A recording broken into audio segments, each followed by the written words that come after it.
ಡಿ.ಕೆ. ಶಿವಕುಮಾರ್ ಅವರಿಗೆ ನೆಲಮಂಗಲ ತಾಲೂಕಿನ ಎಲ್ಲ ಜನಗಳ ಉಪಯುಕ್ತ ಅಭಿನಂದನೆ ಸಲ್ಲಿಸ್ತಾ ಇದ್ದೀವಿ. ತದನಂತರ ಮಾನ್ಯ ಶಾಸಕರಾದ ಎನ್ ಶ್ರೀನಿವಾಸರವರು ಈ ದಿನ ಅವರು ಸಿಹಿ ಹಂಚಬೇಕು ನೆಲಮಂಗಲ ತಾಲೂಕಿಗೆ. ಉದ್ದೇಶ ಏನಂದರೆ ಡಿ.ಕೆ. ಶಿವಕುಮಾರ್ ಅವರು 45 ವರ್ಷಗಳಿಂದ ಪಕ್ಷಕ್ಕಾಗಿ ಶ್ರಮ ಪಟ್ಟವರೇ. ಆ ಶ್ರಮದಿಂದ ಇವತ್ತು ಪ್ರತಿಫಲ ಸಿಕ್ಕಿದೆ. ಈ ಸ್ವೀಟ್ ಹಂಚಬೇಕಾದ್ರೆ ಪ್ರತಿಯೊಂದೂ ಯಾವುದು ಪಕ್ಷಾತೀತವಾಗಿ ನೋಡಬೇಕು, ಜಾತ್ಯತೀತವಾಗಿ ನೋಡಬೇಕು. ಪ್ರತಿಯೊಂದು ಪಕ್ಷ, ಯಾವುದೇ ಪಕ್ಷ ಆಗಲಿ, ಅವ್ರನ್ನ ತಾವು ಸ್ವೀಟ್ ಪ್ರತಿಯೊಬ್ಬರು ಕೊಡಬೇಕು. ಇದು ರಾಜಕೀಯ ಉದ್ದೇಶ ಮಾಡೋಕ್ಕೆ ಹೋಗಬಾರ್ದು. ಡಿ.ಕೆ. ಶಿವಕುಮಾರ್ ಸಿಎಂ ಆಗ್ತಾ ಇದ್ದಾರೆ. ಪ್ರತಿಯೊಬ್ಬರು ಸಮಾಜಕ್ಕೆ, ಪ್ರತಿಯೊಬ್ಬರು ಇಡೀ ಕರ್ನಾಟಕಕ್ಕೆ ಒಳ್ಳೆ ಡೆವಲಪ್ಮೆಂಟ್ ಮಾಡಬೇಕು ಅಂತ ಬಂದಿರೋಂಥ ವ್ಯಕ್ತಿ. ಹಾಗಾಗಿ ನೀವು ಜನತಾದಳ ಆಗಲಿ, BJP ಆಗಲಿ, ಇತರ ಪಕ್ಷ ಆಗಲಿ, ಪ್ರತಿಯೊಬ್ಬರಿಗೂ ಮನೆಗೂ ಸಿಹಿ ಹಂಚಿ ಸಿಹಿ ಅವ್ರಿಗೆ ಕೊಟ್ಬಿಟ್ಟು ಈ ಥರ ತಿಳಿಸಿ ಅವರ ಆನಂದನೇ ಬೇರೆ ಇರ್ತದೆ.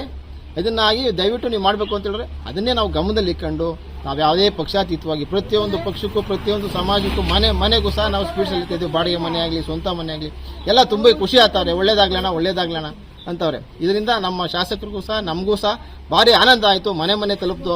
ಶಾಸಕರು ಹೇಳ್ದಂಗೆ ಮನೆ ತಲುಪಿ ಮನೆ ಜನ ಭಾರಿ ತುಂಬ ಹೃದಯದಿಂದ ನಮಗೂ ಸಹ ಸ್ವಾಗತ ವಹಿಸಿದ್ರು, ಅಭಿನಂದನೆ ಸಲ್ಲಿಸವ್ರೆ. ಇದು ಭಾರಿ ಖುಷಿ ಪಡುವಂಥ ವಿಚಾರ. ಮುಂದಿನ ದಿನಗಳಲ್ಲಿ ಶಾಸಕರು ಅತಿ ಹೆಚ್ಚು ಕೆಲಸ ಮಾಡ್ತೀನಿ, ಅಭಿವೃದ್ಧಿ ತರ್ತೀನಿ ಅಂತ ಹೇಳಿದ್ದಾರೆ. ಅದೇ ರೀತಿ ಮುಂದಿನ ದಿನಗಳಲ್ಲಿ ಅತ್ಯಧಿಕ ಅಭಿವೃದ್ಧಿ ಆಗುತ್ತೆ ಅಂದ್ಬಿಟ್ಟು ನಮಗೆ ತುಂಬ ನಂಬಿಕೆ ಇದೆ. ಈ ಜನನೂ ಸಹ ಅಷ್ಟೇ ಖುಷಿ ಪಟ್ಟವ್ರೆ. ಇದು ಈ ದಿನ